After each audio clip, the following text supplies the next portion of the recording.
Hi all, నా స్టైల్లో చాలా ఈజీగా సింపుల్గా ఒక కోకోనట్ చట్నీ మీకు షేర్ చేస్తాను. ట్రై చేయండి తప్పకుండా. దీనికైతే ఫ్రెష్ కోకోనట్ తీసుకోండి, ప్యాన్ పెట్టుకొని స్టవ్ ఆన్ చేసుకొని కొంచెం ఆయిల్ స్ప్రెడ్ చేసుకోండి.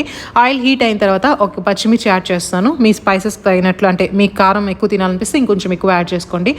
ఒక పచ్చిమిర్చి, ఒక అల్లము, కొంచెం అల్లం ముక్క, ఒక వెల్లుల్లి, మన చేతికి నిండా కొబ్బరి ముక్కలు, ఫ్రెష్ కొబ్బరివి కొద్దిగా ఫ్రై అయిన తర్వాత ఒక 20 మింట్ లీవ్స్ వేస్తున్నాను, పుదీనా ఆకులు.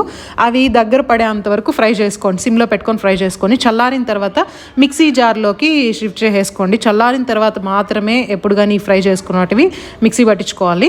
కొంచెం సాల్ట్ వేసుకొని ఒక 4-5 స్పూన్స్ వచ్చేసి పుట్నాల పప్పు యాడ్ చేసేస్తున్నాను. వాటర్ కొంచెం మిక్స్ చేసేసుకొని స్మూత్గా ఇలా గ్రైండ్ చేసేసుకోండి.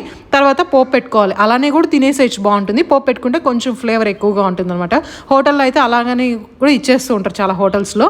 నెక్స్ట్ నాకు స్మోక్డ్ ఫ్లేవర్ కావాలని నేను ఇలా చేస్తున్నాను. సో మీరు ఇంట్లో ఇలా ట్రై చేయొద్దండి, నాకు అలవాటు కాబట్టి నేను ట్రై చేశాను అనమాట.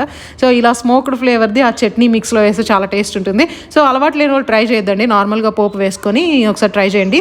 ఈ చట్నీ చూస్తే చాలా ఈజీగా ఉంటుంది. మనకు మార్నింగ్ లేసినప్పుడు హడావుడిగా ఏదేదో చేయకుండా సో ఇలా సింపుల్ చట్నీలు నేను చేసుకుంటూ ఉంటాను అనమాట. వీడియో నచ్చితే లైక్ అండ్ సబ్స్క్రైబ్.